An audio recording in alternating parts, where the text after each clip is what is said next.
расман муҳориба дар вазни ним сабук байни Гига Чикадзе бо рекорди 14-3 ва Содиқ Юсуф бо рекорди 12-2 рӯзи 18 сентябр дар турнири UFC Fight Night. Ассалому алайкум дӯстон, хуш омадем ба шабакаи мо.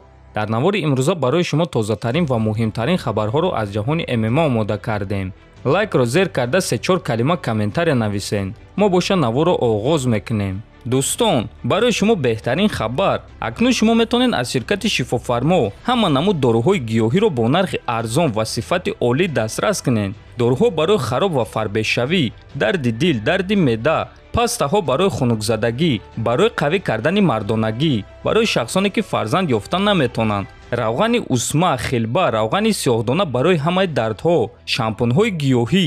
худи ҳозир ба номерҳои дар рӯи экран буда занг зада доруҳои даркории худро бо нархи арзон дастрас кунед ва ҳатман аз номи канали Паҳлавон гап занед. ҳамин гуна шумо ҳам доруҳои даркории худро дастрас мекунед ва ҳам канали моро дастгирӣ мекунед. имшаб турнири UFC Fight Night баргузор гардид ки дар муҳорибаи асосии турнир ду топови ҷангувари вазни сабуки UFC Рафаэл дос Сантос ва Рафаэл Физиев вохӯрданд. муҳорибаи конкурентӣ шуд, аммо Физиев каме хубтар ба назар мерасид. нақшаи дос Сантос гӯштин гирифтан буд, чунки дар стойка Рафаэл Физиев рақиби хеле хатарнок аст ва дос Сантос нақшаи муҳорибаи худро хуб истифода бурда натавонист, чунки Физиев худро аз текданҳо хеле хуб ҳимоя мекард. муҳориба то панҷум раунд рафт ва дар аввали панҷум раунд ба анҷом расид. дар аввали панҷум раунд Рафаэл Физиев бо зарбаи дасти чапи худ дос Сантосро ба нокдаун равон кард ва боз як-ду зарбаи дигар илова кард то ин ки довар ҷангро манъ кунад. ҳамин тариқ Рафаэл Физиев дар панҷум раунд бо тариқи нокаути техникӣ дар муҳориба зидди Рафаэл дос Сантос ғалаба ба даст оварда ғалабаҳои пайдарҳами худро 6 то кард. муҳорибаҳои пурраро дар телеграм канали мо Паҳлавон ТЖ тамошо карда метавонед. ҳозир боша суханҳои Физиевро баъди муҳориба пешкаш шумо мекунем.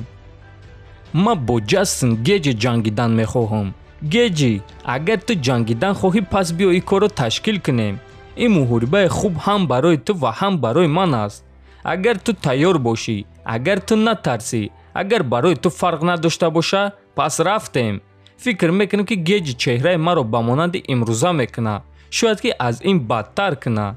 ӯ хеле ҷангвари хатарнок аст ва ин барои ман визофи калон мешавад. ӯ имконияти хуб дорад барои маро ба нокаут роӣ кардан, аммо бошам имконияти хуб дорам барои ӯро ба нокаут роӣ кардан.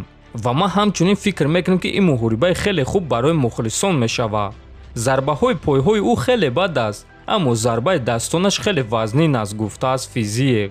дӯстон, фикр мекунам ки ин идея хеле хуб аст. Геҷи дар муҳорибаи охирони худ шикаст хӯрда буд, а Физиев боша 6 ғалабаи пайдарҳам дорад ва ҳар дуяшон, ҳам Физиев ва ҳам Геҷи зарбазанҳои хеле дурахшонанд ва дар стойка ҷангиданро дӯст медоранд. фикр мекунам ки бисёри мухлисо ин муҳорибаро дидан мехостанд.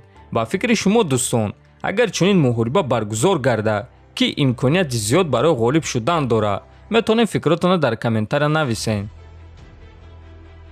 варзишгари тоҷик чемпиони Eagle FC дар вазни миёна Фаридун Одилов ба довталаб барои камарбанди муваққатӣ Гамзат Хирамагомедов ҷавоб дод. Одилов дар саҳифаи иҷтимоии худ ана ҳамин наворо гузошта чунин гуфт: ассалому алайкум ба ҳама. нишаста танҳо муроҷиатҳои гаҷимурадро дида истодам. муроҷиати ман ба ту: ман мефаҳмам ки ту поп ММАро бисёр тамошо кардаӣ ва фикр мекунӣ ки ин кори хуб аст, аммо суханҳои худро идора кун ва беҳуда сухан нагӯ.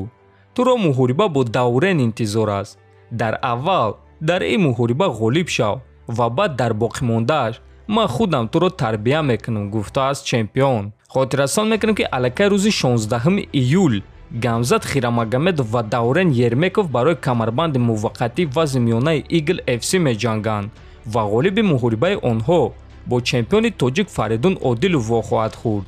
дӯстон, ба фикри шумо Гамзат Давренро шикаст дода ба муҳориба зидди Фаридун баромада метавонад ё ин ки Даврен ӯро шикаст медиҳад? ҳамчунин ногуфта намонад ки Даврен ва Гамзат чанд сол пеш бо якдигар ҷангидагӣ буданд ва дар ҳамон муҳориба Гамзат ғолиб шуда буд ва ин реванши онҳо мешавад, гӯем агар хато намекунем. дар ҳамин ҷо дӯстон, навори мо ба поён мерасад. фикротонро нависен, ҳатман дар канали мо обуна шавен. то боздид хонободу сарбаланд бошен.